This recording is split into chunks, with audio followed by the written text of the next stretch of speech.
What's going on, everybody? My name is Riku and welcome back to another video of the 7 Deadly Sins Grand Cross. And in today's video I'm going to be teaching you guys who are the best units to build, best characters to pull for, and stuff like that. As you can see, I have a good majority of the characters leveled up, so I have a very good knowledge on who is and who isn't good.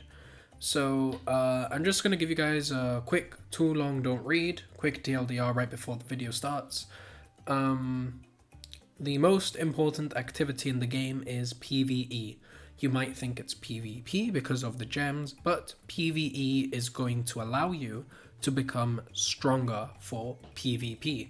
So the good majority of this video is focused on characters that are good for PvE. But some of the characters that are good for PvE are also good for PvP. I just want that to get out of the way, and that's my explanation for the rest of the video. So before we actually start, leave a like, subscribe, all the good stuff, and let's actually start on who are the best characters to get. So I'm going to start with some free-to-play options. An amazing free-to-play option is... let me see if I can find him. No, I can't. Let me just search him up. A great free-to-play option is Trader Meliodas. Long story short, he's an amazing unit who allows you to basically clear the good majority of content. He becomes a tank with the damage reduction, and he also has damage increase with his Amplify card. So he's a very solid character, and he's given out for free at the beginner banner. So he's an amazing unit to have, and honestly one of the best characters in the entire game for PvE. Sadly, he is not good for PvP. Pretty much all of the first row of Meliodases here are good characters, more notably Trader Meliodas for PvE. Purgatory Meliodas is like better than Trader Meli in some scenarios, but worse than Demon King Meliodas. He's the next character I want to go over. This guy is an absolute beast of a unit. He's amazing in PvE and PvP. Long story short, you use this guy for Rat, Ratotska, and you use this guy for Bird. You can use him for Deer, you can use him for Dogs, and you can even use him for Snake.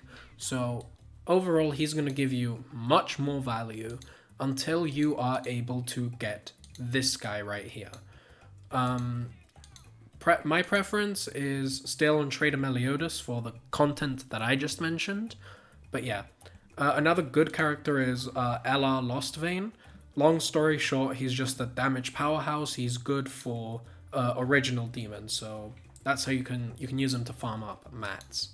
Another character that is also good and free to play is where is he? I have so many units. Where is Escanor? This Escanor right here. Ultimate Escanor is also being given out for free if you log in for, I think it's 14 days. You get to choose him in the 600 mile 600 pity for the beginner banner. An amazing unit. He's also good for Bird, also good for Deer, also good for Dogs, and also good for Snake. This guy and Trader Meliodas are an amazing duo. So yeah, you just want to have those two units and you will be perfect for PvE. Other great units to pull are Queen Leanne. She's currently being given out for free in the current event. If you come over here, once it decides to load, you'll be able to get this this ticket right here. In the ticket, you can choose between these characters. The best two characters are Diane or Fairy King Harlequin. Both of these are amazing over these guys. So those are my picks on who are the best characters. Long story short, Diane basically provides a taunt. This taunt is one of the best ones in the game, and you can use her in PvE and PvP. Long story short, she can be used in every content in the game. So the most important ones are the demonic beasts. So your bird, your snake, your deer, the dogs, and Ratotska. You can use her in all of them, but her best utility comes from bird and dogs, in my opinion.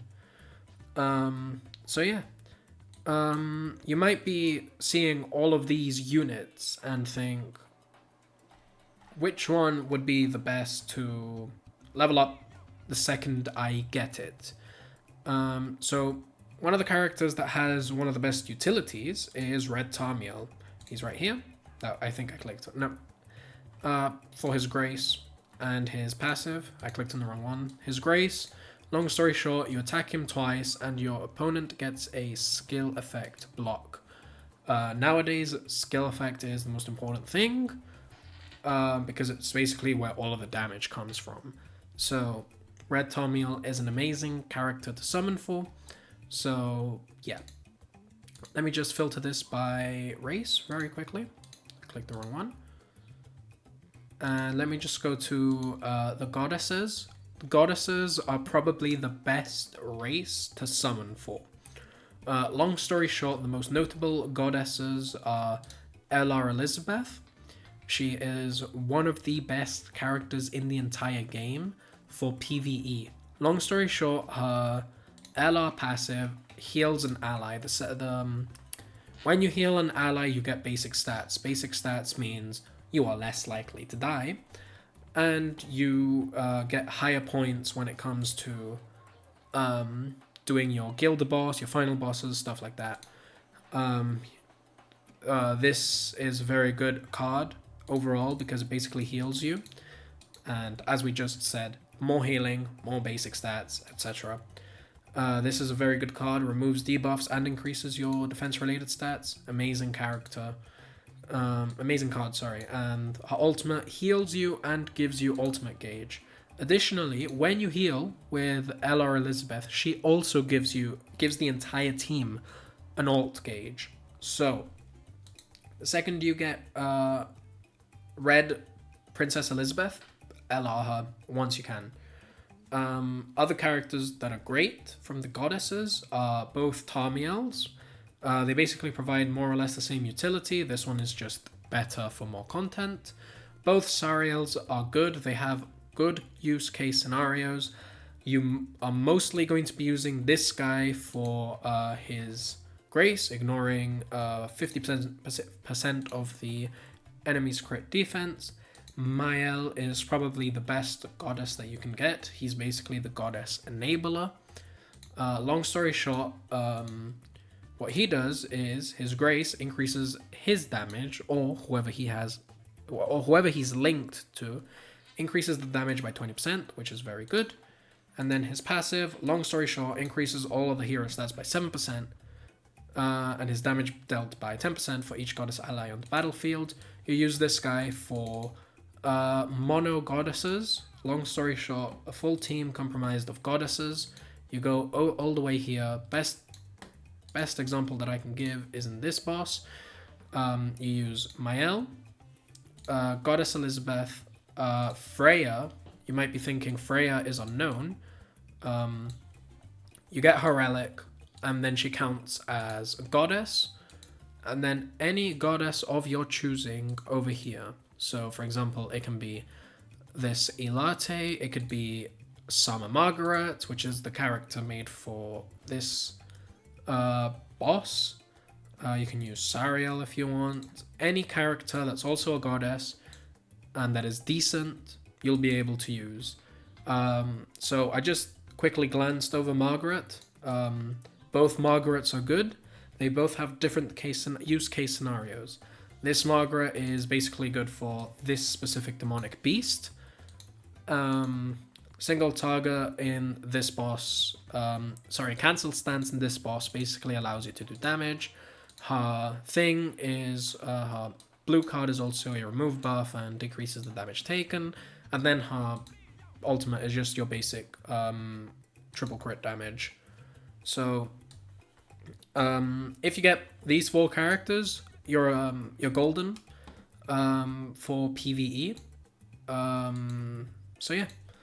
Another character to focus on, I'm giving you guys all of the PvE characters. Another great character is Tia. This guy right here, he's an amazing character to farm your gold. I'm gonna link a video to the iCard. Long story short, you have Tia in the team with his weak point. He puts a taunt onto the enemies. He puts debuffs onto the enemies. Uses weak point, kills them all, and then you carry on. You put it on auto, you put it overnight, and you'll be able to farm as much gold as you want. More characters that are good is also Freya. This guy is a beast of a unit in every PvE content. Long story short, single target means that all of his damage is being focused to the boss. So that is good for your bird, your deer, your dogs especially. This character was made for dogs. And for Snake, he's also very good because of his stance removal. Cleave is an amazing card. The more crit damage you have, the more damage you do. And then his ultimate is basically you do 1000% of your attack worth of damage, as well as doing it again. So Death basically strikes twice. He basically does his damage twice. So Freya is an amazing character. And as you can see, his Holy Relic basically increases single target skills. So yeah, more characters that are great overall are this LR unit, this LR Margaret, like I was saying earlier. An amazing character overall. She increases the goddess allies' basic stats every time you use a buff or a stance. She's amazing for scoring high in guild boss, scoring high in final bosses, doing your PvE content. Bird, deer, dogs, snake. She's not that great for rat, but yeah. Gloxinia, you do not want to LR him. I only have him for the CC. Escanor is one of the best LRs. As a powerhouse unit, you'll be able to sweep through content such as, once again, the bird, the deer, snake, as well as dogs. You can't really use him with rat. He's an amazing powerhouse of a unit, especially if you use him with Blue Awakened Roxy. But yeah, the most important units are the Meliodases. More specifically, Trader Meliodas, Escanor, the one ultimate, and Deanne. Those are the 3 main characters. They're all free. All of those 3 characters that I just mentioned, so Deanne, this Escanor right here, as well as Trader Meliodas, who's right here, they are all free. More characters. The last character that I really want to go over is Brunhild, who I just saw, not this one. This one. This Brunhild, if you build her, you are going to be able to sweep the majority of PvE content. You don't really care about her. You don't really care about her passive. You really care about her cards, amazing cards, and her ultimate, which is a heal. Her Holy Relic basically removes, only 1 debuff can be applied to her. So if she has Infect, she can only get Infect. If she has her skill blocked, she can only have her skill blocked. And her attack is increased by 20% when she is debuffed. It's not a must-have Holy Relic, but it's going to make your life much easier, especially if you are just starting out with Bird. So, this character basically allows you to do bird, deer, dog, snake. I wouldn't really say that she's amazing on snake, but you can use her in snake if you're using a full Ragnarok comp. So yeah, those are all of the characters that I really wanted to go over. Every character has a use case, but most notably, you really want to use the most recent festivals and the characters that I have mentioned. And long story short, you'll be able to sweep the entirety of PvE content. And for those of you who do not know why PvE is so important, let me just show you. So once you beat, I'm gonna go to Bird because he's the easiest one. You'll be able to get these things called Holy Relics. Holy Relics basically give you extra passive, and they also give you GP.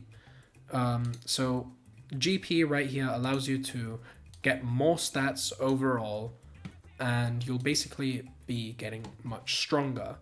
The more GP, the more stats you have, the more Holy Relics you have, the more content you'll be able to clear, the stronger you will become, and the more you'll be able to go first in PvE, or the more fighting chance you will be able to have in PvP. So yeah, everything in this game basically comes together to help you out with progression. And hopefully the characters that I have gone over today will help you as a new player progress significantly. I'm going to link a website, if I can find it, if it's still up, down in the description below, which basically shows the best characters for PvP, PvE. So yeah, just look down in the description, and that's all I really have to say. If you enjoyed the video, leave a like and subscribe, and I'll see you all in the next video. Goodbye.